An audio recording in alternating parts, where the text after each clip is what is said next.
দলাদলি থেকে বেরিয়ে আসবে। শেষ জামানায় দলাদলি থাকবে, দলাদলি ইখতিলাফ, এটা একেবারে শুরু থেকে শেষ পর্যন্ত ইখতিলাফ ছিল, আছে, থাকবে। কিয়ামতের পূর্ব মুহূর্তে মানুষ দুইটা দলে বিভক্ত হয়ে যাবে। ফুস্তাফাইন, একটা হলো মিনান নিফাক লা ঈমান ফি, একটা হলো মুনাফিকের দল যেখানে কোনো কি নেই, ঈমানের কোনো লেশ পর্যন্ত নেই। ওয়া ফুস্তাদ ঈমান, আরেকটা হলো ঈমানের কি দল। এই সেমিনার ইলহাক বিল কাফেরা করার জন্য সেমিনার, ঠিক না? এই সেমিনার জামাবদ্ধ হওয়ার সেমিনার।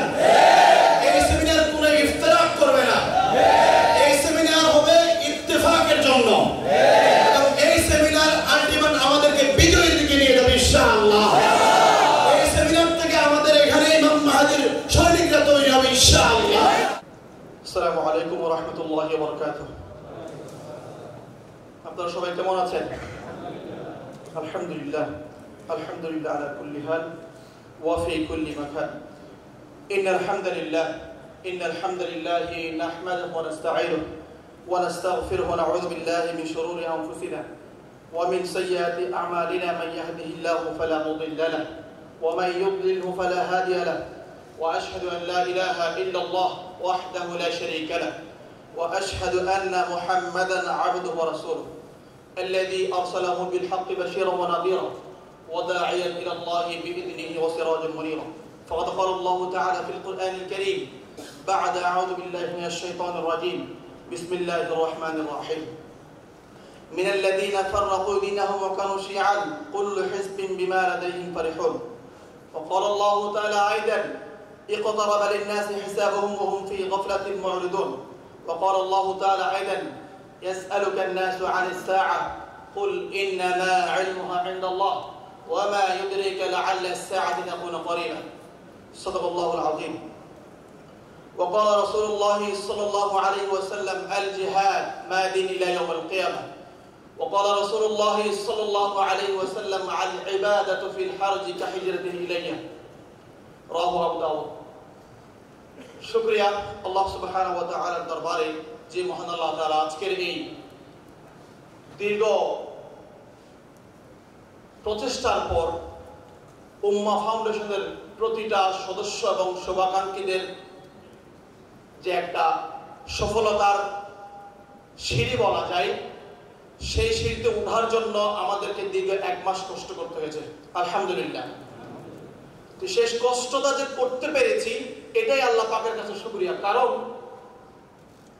আল্লাহ পাক যখন কোনো বান্দাকে ভালোবাসেন তখন দাআ জিবরিল, তখন আল্লাহ পাক জিবরাইল আমিনকে ডাকেন, তখন বলেন হে জিবরিল আমি ওই ব্যক্তিকে ভালোবাসি যে আসমানের নিচে জমিনের উপরে আছেন। এরপরে জিবরিল ওই সবব অর্থাৎ ওই কথা শোনার পরে দাআল মালায়েকা ফেরেশতাদেরকে ডাকেন, ফেরেশতাদেরকে ডেকে বলেন আল্লাহ অমুক ব্যক্তিকে ভালোবাসে, আমিও ভালোবাসি, আমি জিবরাইল আমিন ভালোবাসি, সুতরাং তোমরাও তাকে ভালোবাসো। সুবহানাল্লাহ। সর্বপ্রথম আল্লাহ ভালোবাসলেন, জিবরাইল আমিনকে দায়িত্ব দিয়ে দিলেন, জিবরাইল আমিন ভালোবাসলেন, সমস্ত মালায়েকাকে দায়িত্ব দিলেন। সুবহানাল্লাহ। ফেরেশতার সংখ্যা কত বেশি এটা গণে শেষ করা যাবে না। আপনারা জানেন, অনেক ভাইরা জেনে থাকবেন, বাইতুল মামুর নামে একটা জায়গা আছে আসমানে, সপ্ত আসমানে।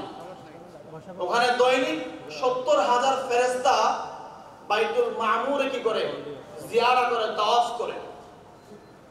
এই প্রতিদিন 70,000-এরও বেশি মালায়েকা কি করে চত্বর দেয়, তাওয়াফ করে, জিয়ারা করে। একটা মালায়েকা একটা ফেরেশতা যদি কোনো কারণে একবার জিয়ারত করতে পারে, কিয়ামত পর্যন্ত ওই ফেরেশতা আবার আবার সেই জিয়ারত করার সুযোগ পাবে না। আল্লাহু আকবার।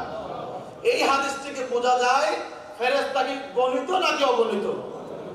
তখন ফেরেশতারা ভালোবাসে এবং সেই ভালোবাসা আসমানে ঢল পড়ে যায়। এরপরে সেই ভালোবাসা আসমানে থাকে না, জমিনে নেমে আছে। সেই ভালোবাসা জমিনের মানুষজন তাকেই ভালোবাসে। সুবহানাল্লাহ।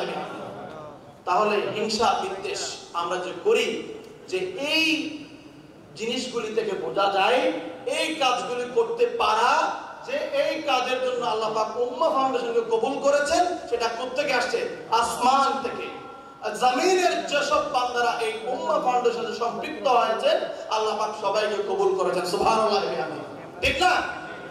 তো সেজন্য আমরা আসলে আবার নিজে ব্যক্তিগত প্রাউড ফিল করছি, এটা না, জাস্ট এটুকু বললাম, এই উম্মাহ ফাউন্ডেশন, আমাদের উম্মাহ নেটওয়ার্ক, আমাদের উম্মাহ কনসেপ্ট, আমাদের উম্মাহ ফাউন্ডেশন সবকিছু আমাদের উম্মাহ কেন্দ্রিক, সবকিছু আমাদের উম্মাহ কেন্দ্রিক। আমার আলোচনার বিষয় শেষ জামানার দলাদলি অতঃপর করণীয়। শেষ জামানার দলাদলি যদি আমি বলি, তাহলে আমি শুরুতেই বলতে পারি যে সূরা রোমের 30 নম্বর সূরা 31 নম্বর আয়াত আল্লাহ পাক বলেন, মিনাল্লাযীনা ফাররাকু দীনাহুম ওয়া কানু শিয়াআন কুল্লু হিজবিন বিমা লাদাইহিম ফারহুন। আল্লাহ পাক বলছেন যে মিনাল্লাযীনা ফাররাকু দীনাহুম, তারা দ্বীনের মধ্যে মানুষজন পার্থক্য হয়ে যাচ্ছে, দলে দলে বিভক্ত হয়ে যাচ্ছে। ওয়া কানু শিয়াআন, তারা দলে দলে বিভক্ত হয়ে যাচ্ছে। দলে দলে ভাগ হওয়ার পরে আবার কুল্লু হিজবিন বিমা লাদাইহিম ফারিহুন, প্রত্যেকটা দল নিজেদের দল নিয়ে সন্তুষ্ট। ঠিক কি না? ঠিক। প্রত্যেকটা দল বলে আমার দলই সঠিক। ঠিক না? তাহলে এই যে আপনার দল সঠিক, সেটা তো আপনাকে কোরআন দ্বারা প্রমাণ করতে হবে, সুন্নাহ দ্বারা প্রমাণ করতে হবে। আবার সুন্নাহ দ্বারা কোরআন দ্বারাও প্রমাণ করে ব্যাখ্যা অপব্যাখ্যা, ব্যাখ্যা অপব্যাখ্যা, দুইটা জিনিস। তো সেজন্য আমাদেরকে উসুলে আসতে হবে। আমাদের কারা বিজয়ী শাইখ মুফতি জসিমুদ্দুর রহমানী, তিনাকে আমাদের শাইখ হানুজান এই তৌহিদের মুয়াজ্জিন বলে, তৌহিদের যিনি ডাক দিয়েছেন এই বাংলার জমিনে। আজকে থেকে আপনার 15 বছর আগে, 16 বছর আগে যিনি তৌহিদের জন্য ডাক দিয়েছিলেন, তিনি হলেন কে? জসিমুদ্দুর রহমানী হাফিজাহুল্লাহ ওয়া রাহ। তো ইনি বলেছেন যে মূল আমাদের কি,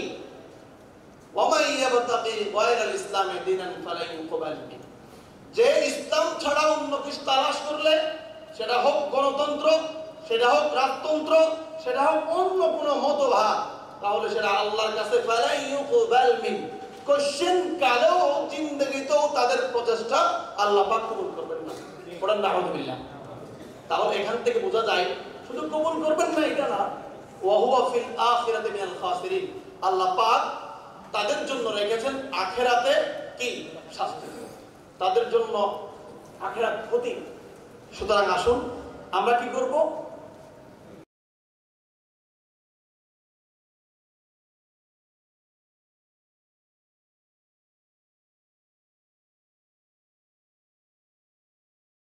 কিন্তু উসুলের ভিত্তিতে আমাদের এক হতে হবে। কিসের ভিত্তিতে? উসুল, মূলে আমাদের এক হতে হবে। রাদিতু বিল্লাহি রাব্বান ওয়া বিল ইসলামি দীনান ওয়া বিমুহাম্মাদিন নাবিয়্যান সাল্লাল্লাহু আলাইহি ওয়াসাল্লাম। এই তিনটা জিনিস সবার এক, সবার এক তো এক। এরপর রাসূল সাল্লাল্লাহু আলাইহি ওয়াসাল্লাম বলেন, মান সাল্লা সালাতানা ওয়াস্তাকবালা কিবলাতানা ওয়া আকালা যাবিহাতানা ওয়া হুয়া জিম্মাতুল্লাহি ওয়া রাসূল। যে ব্যক্তি আমার কিবলাকে কিবলা মনে করলো, আমার জবাইকৃত পশুকে হালাল মনে করলো, আমাদের সালাতকে সালাত মনে করলো, ওই ব্যক্তি আল্লাহর জিম্মায়, রাসূলের জিম্মায়, সে ইসলামের মধ্যে আসে। তারা হলো সবাই কি মুসলিম। সুবহানাল্লাহ। তাহলে আমরা উসুল পেলাম। উসুল পেলাম কি? রাদিতু বিল্লাহি রাব্বান ওয়া বিল ইসলামি দীনান। রবকে, আল্লাহকে রব হিসেবে পেয়ে আমরা সবাই খুশি কিনা? খুশি। ইসলামকে দ্বীন হিসেবে পেয়ে আমরা সবাই খুশি। এবার আসেন, আমাদের এবার যেতে হবে সর্বশেষ কোরআনের পরে সুন্নাহ, নববী মানহাজ। রাসূল আকরাম সাল্লাল্লাহু আলাইহি ওয়াসাল্লাম বলেছেন, মা আনা আলাইহি ওয়া আসহাবি। দলাদলি থাকবে ইলমের কারণে, দলাদলি থাকবে কিসের কারণে? ইলম। ইখতিলাফুল উলামা রাহমা, আলেমদের ইখতিলাফ হলো রহমত। কি? রহমত। আলেমরা যদি ইখতিলাফ না করে গবেষণা ছেড়ে দেয়, তাহলে নতুন নতুন মাসালা বেরিয়ে আসবে না। জটিল জটিল মাসালা ডক্টর জাকির নায়েকদের মতো মানুষরা মাসালা বের করতে পারবে না। পারবে? তাহলে এই যে বর্তমান টেকনোলজি, এই যে বর্তমান বিজ্ঞান, সায়েন্স কি বলে, এটার সাথে মিলিয়ে এখন নতুন মাসালা বের করতে হচ্ছে না। উলামায়ে কেরাম যদি ইখতিলাফ না করে, ইখতিলাফ তো এটা ইলমি বিষয়, ইখতিলাফ করবে কিসের সাথে? মাআল ইত্তিফাক, ঐক্যের সাথে। নট ইফতিরা। ইখতিলাফ করলাম, দূরে সরিয়ে দিলাম, এটা যাতে না হয়। ইখতিলাফ থাকবে মাআল ইত্তিফাক। কিসের ভিত্তিতে? ঐক্যের ভিত্তিতে। একসাথে থেকে ইখতিলাফ হবে। আমি এবং জাকারিয়া ভাই, আমি এবং রাফিউজ্জামান রাফি ভাই একসাথে গেলাম, একটা মাত্রা নিয়ে দুইজনের দ্বন্দ্ব, বা দুইজনেই বুঝতেছি না, উনি একটা বুঝ আমার একটা বুঝ, ঠিক আছে, গাড়িতে যাইতে যেতেই ঠিকই ওই আলোচনা শেষ, ফ্লাইটে কিন্তু একসাথে উঠে গেলাম, ঠিক আছে, নামতে একসাথে নামলাম, বা একটা প্রোগ্রাম একসাথে গেলাম। এটা হলো ইখতিলাফ মাআল ইত্তিফাক। ইত্তিফাকের সাথে থাকতে হবে, ইখতিলাফ হবে। ইখতিলাফ এটা একেবারে এই বিষয়, এটা ছিল, আছে, থাকবে। তো কি করতে হবে? আমাদের মূল দলে আসতে হবে। রাসূল আকরাম সাল্লাল্লাহু আলাইহি ওয়াসাল্লাম বলেছেন, মা আনা আলাইহি ওয়া আসহাবি। তোমরা শেষ জামানায় যখন তোমরা দলে দলে বিভক্ত হয়ে যাবা, তখন তোমরা কি করবা? মা তামাসসাকতুম বিহিমা, তোমরা এই জিনিসটা তোমরা আঁকড়ে ধরো। তোমাদের জন্য দুইটা জিনিস আমি রেখে যাচ্ছি, ওই দুইটা জিনিস তোমরা আঁকড়ে ধরো। মাটির দাঁত দিয়ে আঁকড়ে ধরো। আঁকড়ে কিন্তু সামনের দাঁত দিয়ে আঁকড়ে ধরে না, মাটির দাঁত দিয়ে আঁকড়ে ধরতে হয়। তো দুইটা জিনিস কি? দুইটা জিনিস যদি আঁকড়ে ধরো, লান তাদিল্লু, তোমরা কখনোই পথভ্রষ্ট হবে না। সুবহানাল্লাহ। কখনোই তোমরা ট্র্যাক হারা হবে না, কখনোই তোমরা পথ হারা হবে না, তোমরা সঠিক পথেই থাকবে, তোমরা সঠিক পথেই থাকবে। সেই দুটো জিনিস কি? কিতাবুল্লাহ ওয়া সুন্নাত রাসূল। আল্লাহর কিতাব এবং রাসূলুল্লাহর সুন্নাত। রাসূলুল্লাহর সুন্নাত, সুন্নাত মানে শুধু হাদিস নয়, শুধু অনলি হাদিস নয়। আবার অনেকেই আবার সাহাবায়ে কিরামকে মানতে চায় না। হযরত উসমান বিদআত করেছেন, পড়েন নাউযুবিল্লাহ। আল্লাহ রাসূল সাল্লাল্লাহু আলাইহি ওয়াসাল্লাম বলেন, মা আনা আলাইহি ওয়া আসহাবি। শুধু আমার আল্লাহর কোরআন, আমার হাদিস, আমার সুন্নাহ, এটার পরেও আরেকটা জিনিস আছে, সেটা হলো মা আনা আলাইহি ওয়া আসহাবি, আমার সাহাবীরা। আমার কারা? সাহাবীরা। তাহলে আল্লাহ তাআলার ঘোষণা, রাসূল আকরাম সাল্লাল্লাহু আলাইহি ওয়াসাল্লাম হাদিস, এরপর রাসূল সাল্লাল্লাহু আলাইহি আমল, এরপর সাহাবা কিরামের আমল। এই তিনটা জিনিস মিলিয়ে আপনাকে হকের মানদণ্ড উপনীত হতে হবে। এটা বলা হয় মেয়েরা হক, এটা ভিন্ন আলোচনা। সুতরাং আমাদেরকে হকের যে উসুল, যেটা বলছি, উসুলে আসতে হলে এই তিনটা বিষয়ে আসতে হবে। ঠিক কয়টা জিনিস? কোরআন, সুন্নাহ, সাহাবা কিরামের আমল। সাহাবা কিরামের আমল, এটাকে আপনি বিদআত করলে আপনার সমস্যা আছে। এরপরে কি? মান সাল্লা সালাতানা, সালাতকে সালাত মনে করবে, আমাদের জবাইকৃত পশুকে হালাল মনে করবে, এবং আমাদের কিবলাকে কি মনে করবে? কিবলা মনে করবে। তাহলে এইগুলি হচ্ছে উসুল। তাহলে আমাদেরকে কোন দলে আসতে হবে? পৃথিবীতে দুইটা দল। রাসূল সাল্লাল্লাহু আলাইহি ওয়াসাল্লাম বলেছেন, কিয়ামতের পূর্ব মুহূর্তে মানুষ দুইটা দলে বিভক্ত হয়ে যাবে। দুইটা দলে বিভক্ত হওয়ার পরে ফুস্তাতাইন, দুটি দল বিভক্ত হয়ে যাবে। ফুস্তাতাইন, একটা হলো মিনান নিফাক লা ঈমানা ফি, একটা হলো মুনাফিকের দল, যেখানে কোনো কি নেই, ঈমানের কোনো লেশ পর্যন্ত নেই। ওয়া ফুস্তাত ঈমান, আরেকটা হলো ঈমানের কি দল, হ্যাঁ, ওই দলের মধ্যে লা নিফাকা ফি, কোনো কি নাই, নিফাক নাই। সুবহানাল্লাহ। এই সময় কি করবেন? আল্লাহ তাআলা বলেছেন পৃথিবীতে দুইটাই দল। আল্লাহ বলেছেন সূরা নিসার 4 নম্বর সূরা 76 নম্বর আয়াত, আল্লাহ বলেছেন, আল্লাযীনা আমানু ইয়াকাতিলুনা ফি সাবিলিল্লাহ, যারা আল্লাহর উপর ঈমান এনেছে তারা আল্লাহর রাস্তায় যুদ্ধ করে। তারা আল্লাহর দল। কার দল? আল্লাহর দল। এরপরে আল্লাহ পাক বলছেন, ওয়াল্লাযীনা কাফারু, যারা কুফরি করে, ইয়াকাতিলুনা ফি সাবিলিত তাগুত, তারা হলো কার দল? তাগুতের দল। তাহলে এই যে দুইটা দল আল্লাহ পাক কোরআনে বলেছেন, রাসূল সাল্লাল্লাহু আলাইহি ওয়াসাল্লাম হাদিসেও বলেছেন যে এমন দুটি দল হয়ে যাবে, একটা ঈমানের দল, সেখানে কোনো যাররা পরিমাণ নেফাক থাকবে না, আর একটা হলো নেফাকের দল, যাররা পরিমাণ ঈমান থাকবে না। আল্লাহু আকবার। শেষ জামানা ইখতিলাফ থাকবে। ইখতিলাফ থাকলেও আমরা কি করব? উসুলের ভিত্তিতে এক হবে। এবার আসেন সর্বশেষ, শেষের দিকে আমার চলে যেতে হচ্ছে। সেটা হলো রাসূল আকরাম সাল্লাল্লাহু আলাইহি ওয়াসাল্লাম যে ছোট ছোট শেষ জামানার যে হাদিসগুলো বলেছেন যে এই এই আলামতগুলি ঘটলে, আলামতুস সুগরা, কিয়ামতের আলামতের ছোট আলামত, ঠিক না? ছোট আলামত তো ঘটার পরে অনেক পর্যায়ে চলে গেছে। আলামতুল কুবরা বাকি আছে। ইমাম মাহদিকে বলেছেন অনেকে, দাজ্জালকে বলেছেন, হযরত ঈসা আলাইহিস সালামকে বলেছেন স্টার্ট শুরু। তো এখন আমরা ওই পর্যায়ে চলে আসছি। ওই পর্যায়ে যখন সিচুয়েশন, মানুষ বা একটা জিনিস দেখবেন, মানুষ যখন পরিস্থিতির শিকার হয়ে যায়, ঠিক আছে, পরিস্থিতির শিকার হয়ে গেলে তখন যা করার তাই করে, যা করার লাগে তাই করে। সুতরাং আমরা কিন্তু দিন দিন পরিস্থিতির সম্মুখীন হচ্ছি। কোন পরিস্থিতি? যেই পরিস্থিতি উসুলের ভিত্তিতে যেটা বলে আসতেছে যে আল্লাযীনা আমানু ইয়াকাতিলুনা ফি সাবিলিল্লাহ, যারা ঈমানদার তারা আল্লাহর রাস্তায় জিহাদ করবে, কিতাল করবে। সুবহানাল্লাহ। সুতরাং এরপরে যারা কাফের তারা তাগুতকে খুশি করবে, তাগুতের কি করবে? পাবন্দি করবে, চাটুকারি করবে, তাগুতের কি করবে? ইবাদত করবে। এজন্য আমাদেরকে মূল ভিত্তি যেটা আল্লাহ এবং রাসূল, এরপরে সাহাবায়ে কেরামের আমল, এটা থেকে আমাদেরকে উসুলে আসতে হবে, উসুলে আসতে হবে। শেষের দিকে একেবারে শেষ পর্যায়ে আমরা চলে আসছি যে শেষ জামানায় আমার আলোচনার বিষয় ছিল শেষ জামানার দলাদলি এবং করণীয়। দলাদলি এই পর্যায়ে হয়ে গেছে, এগুলি আমরা আসলে ঠিক করতে পারবো না। তবে ইলমিগতভাবে যদি আমরা বুঝি যে আল্লাহ পাক বলেছেন সূরা আম্বিয়ার প্রথম 1 নম্বর আয়াত, বিসমিল্লাহির রহমানির রহিম, আল্লাহ তাআলা বলছেন ইকতারাবা লিন-নাসি হিসাবুহুম ওয়া হুম ফি গাফলাতিন মুরিদুন। ইকতারাবা লিন-নাস, মানুষের হিসাবুহুম, মানুষের যে একটা হিসাব হবে, মানুষের প্রতি যে আল্লাহ তাআলা কিয়ামতের মাঠে যে হিসাব নেবেন, সেই সময়টা খুবই কাছে। ইকতারাবা লিন-নাস, তারাব হয়ে গেছে, খুবই একেবারে কাছে চলে আসছে। হিসাবুহুম হুম ফি গাফলাতিন মুরিদুন, হিসাবের সময় কাছে চলে আসছে, মানুষ গাফেল হয়ে বসে আছে এবং ইরাদ হয়ে বসে আছে। গাফেল কেমন গাফেল? শুধু কিছু গাফেল তাকিয়ে থাকে, বললে শুনে, কিন্তু বললে কান দিয়ে শুনে, আমল করে না। আর কিছু গাফেল আছে শুনেও না, লাফতে মেরে বসে থাকে, অন্য দিকে থাকে। আল্লাহ বলেছেন যে ওয়াহুম ফি গাফলাতিন মুরিদুন, তারা শুধু গাফেল নয়, ইরাদ হয়ে আছে, মুখটা ঘুরিয়ে আছে, কথাগুলো শুনছে না। কি কথা? ইখতারাবা লিন-নাস হিসাবুহুম ওয়া হুম ফি গাফলাতিন মুরিদুন। আল্লাহ বলছেন যে কিয়ামত তো আসন্ন। কিয়ামতকে মানুষ কালকে ডক্টর মুফতি কাজী ইব্রাহিম যখন বলে অত সালে কিয়ামত ইমাম মাহদী আসতে পারে, কখনো স্পেসিফিক বলেন আসতে পারে, তখন মানুষজন সবাই কিছুজন এবার স্বর্ণপাতি বিক্রি করে রেডি, যে ইমাম মাহদী আসছে রেডি। আরে ভাই, কালকে তো আপনার মৃত্যু হতে পারে, কালকে আপনার মৃত্যু হতে পারে। কিয়ামতের বিষয়টা আল্লাহর কাছে।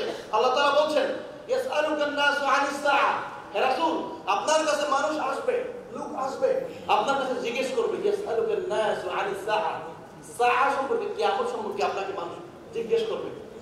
আপনি বলুন, কুল, হে রাসূল, আপনি মানুষকে বলে দিন, কুল ইন্নামা ইলমুহা ইনদাল্লাহ, সেই জ্ঞান কেবলমাত্র আল্লাহর কাছে। সুবহানাল্লাহি ওয়া বিহামদিহি, রাসূল পর্যন্ত জানেন না। তবে কিছু জিনিস আল্লাহ তাআলা আবার বলছেন সেই জ্ঞান তো আল্লাহর কাছে। আল্লাহ তাআলা আবার বলছেন ওয়ামা ইউদরিকা লাআল্লা আস-সাআতা তাকুনু করিবা, হে রাসূল, আপনাকে কে জানাবে? এমন কে জানার আছে যে হতে পারে কিয়ামত খুবই নিকটেই। লাআল্লা আস-সাআতা তাকুনু করিবা, হতে পারে কিয়ামত সন্নিকটে। তো এখন কিয়ামত সন্নিকটে আল্লাহ বলেছেন, কিন্তু রাসূল সাল্লাল্লাহু আলাইহি ওয়াসাল্লাম কিছু ইশারা বলেছেন, কিছু ইঙ্গিত দিয়েছেন, নিদর্শন বলেছেন, সাইন বলেছেন, এগুলো ঘটে যাচ্ছে, কিন্তু আমরা কি না এখনো প্রস্তুত না। এই জামানায় করণীয় হলো, এই জামানায় আপনাকে দলাদলির যে মূল কারণগুলি আছে, ফজলুল হক স্যার হয়তো হালকা আলোচনা করেছেন, যে কথাগুলি বললে ইফতিরাক হবে, যেই মাসালার কথাগুলি বললে ইফতিরাক হবে, আসলে সেগুলি শাখাগত মাসালা, মৌলিক কোনো মাসালা নয়, উসুলি কোনো মাসালা নয়। সেই মাসালাগুলি আমরা আর করব না, অনলাইনে অফলাইনে কোনো প্ল্যাটফর্মে আমরা করব না। পারা যাবে ইনশাআল্লাহ। এরপরে বর্তমান এই জামানায় আপনি যদি ইবাদত করেন, ইবাদত হলো সবচাইতে উত্তম ইবাদত, একটা অন্যতম ইবাদত।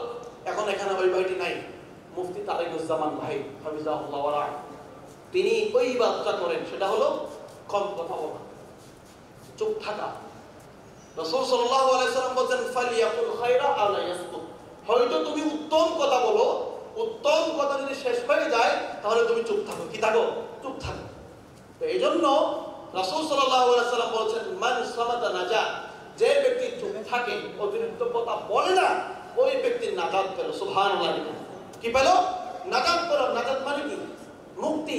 কিসের থেকে মুক্তি? জাহান্নাম থেকে মুক্তি।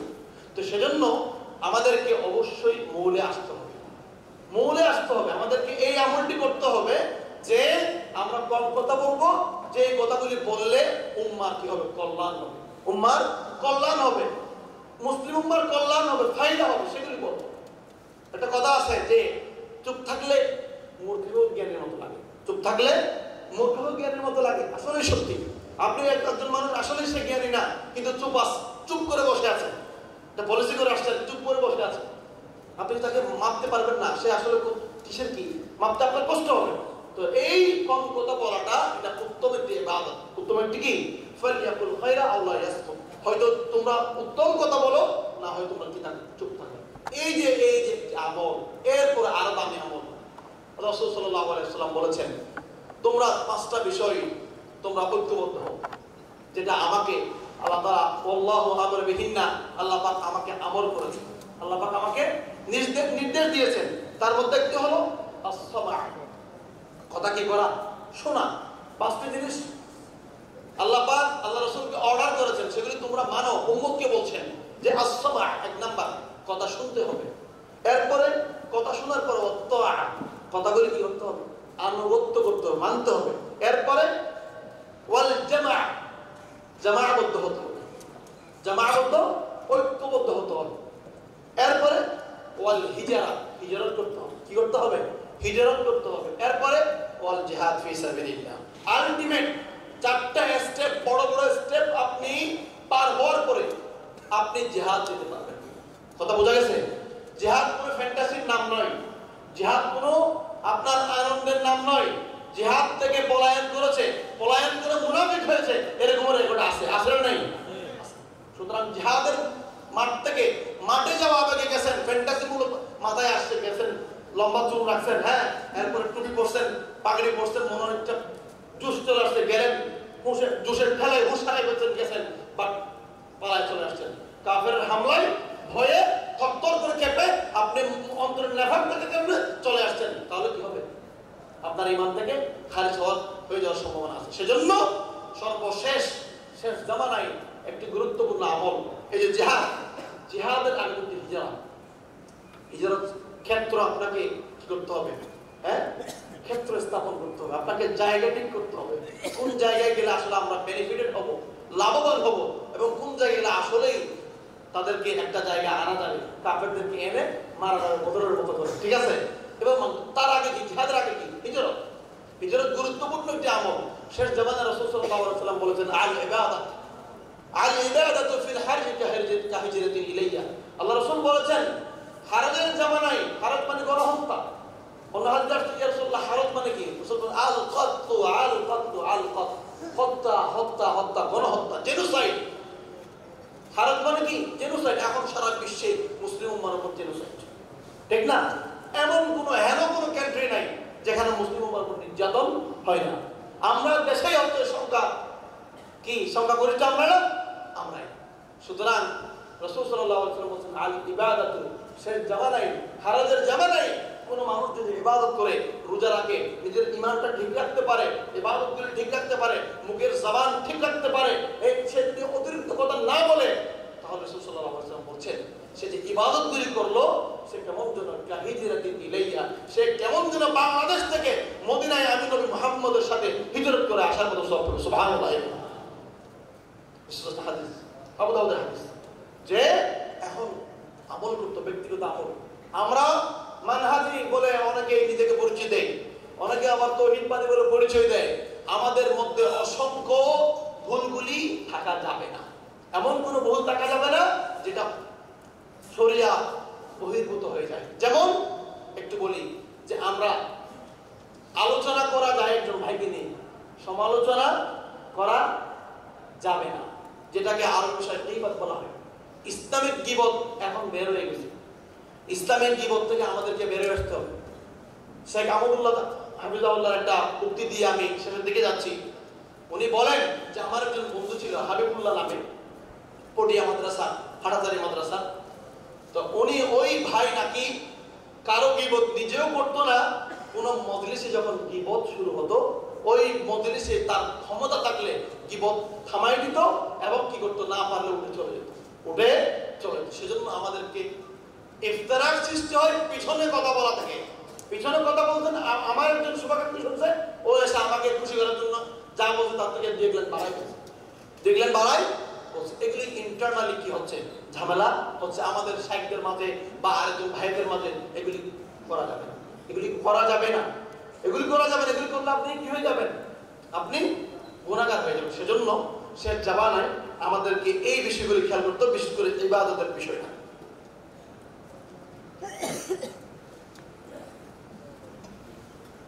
সর্বশেষ আমি একটা আয়াত বলে শেষ করব, সেটা হলো আল্লাহ তাআলা বলেছেন যে ফাহাল ইয়ানজুরুনা ইল্লা সাআ, আল্লাহ তাআলা বলেছেন ফাহাল ইয়ানজুরুনা ইল্লা সাআ আন তাতিয়াহুমুল বাগতা। আল্লাহ তাআলা বলেছেন যে তারা কি জানে না, তাদের কি কোনো খবর নাই, ইয়ানজুরুনা ইল্লা সাআ, তাদেরকে সাআ সম্পর্কে আঙ্গুল দিয়ে দেখিয়ে দেওয়া হচ্ছে। ফাকাদ জাআ আশরাতুহা, অতঃপর তাদের সামনে কিয়ামতের ইশারাগুলো, আশরাতুহা বহু বচন, যে নির্দেশনাগুলি চলে আসছে, অথচ তারা সেগুলি খেয়াল করতেছে না। কি করতেছে না? খেয়াল করতেছে না। এবার বলা হচ্ছে, আল্লাহ তাআলা বলছেন ফাআন্না লাহুম ইযা জাআতুম যিকরাহুম, আল্লাহ তাআলা বলছেন তারা যদি নিজেরা যদি সতর্ক না হয়, তারা যদি নিজেরা যদি সতর্ক না হয়, এই যে বিপদ, এই যে আপদ, ইন্ডিয়ার আগ্রাসন, এগুলি দেখে যদি তারা মূলে ওসুলের ভিত্তিতে যদি এক না হয়, এখনো ডেমোক্রেসি, এখনো দলাদলি, এখনো সমাজতন্ত্র, এখনো রাষ্ট্রতন্ত্র নিয়ে যদি পড়ে থাকে, এখনো যদি জিহাদ ফি সাবিলিল্লাহ যদি না আসে, তাহলে আমাদেরকে আরো বিচ্যুতি হতে হবে। ঠিক কিনা? আরো বিচ্যুতি হতে হবে। তাহলে আমাদের কাজটা হবে কোথায়? আমাদের কাজটা হবে মূলে। এই পাঁচটা জিনিস সর্বশেষ আমি বলি, আস-সামআ ওয়াত-তাআ ওয়াল জামাআ ওয়াল হিজরা ওয়াল জিহাদ ফি সাবিলিল্লাহ। এই পাঁচটা জিনিস যদি আমরা সমন্বয় করতে পারি, আমরা যদি উলামায়ে কেরামের কথা শুনি, কোরআন সুন্নাহ থেকে শুনি, কোরআন সুন্নাহ থেকে সেটা আবার ওয়াত-তাআ মানব, এরপর বলা হচ্ছে ওয়াল জামাআ, আমরা সবাই ঐক্যবদ্ধ হব। আমাদের শাইখ হামিদার বলেন যে ইলহাক বিল কাফেলা, সময় থাকতে সত্যবাদীদের কাফেলায় কি হয়ে যাও, যুক্ত হয়ে যাও। সত্যবাদীদের কাফেলায় যদি আপনি যুক্ত হন, আল্লাহ পাক বলেছেন ইয়া আইয়ুহাল্লাযীনা আমানু ওয়া কুনু মা'আস সাদিকিন, তোমরা সত্যবাদীদের সাথে থাকো। সত্যবাদীদের সাথে কি হবে? সত্যবাদীদের সাথে থাকলে আপনার জীবনের সমস্ত গুনাহ আল্লাহ পাক ক্ষমা করে দেবেন।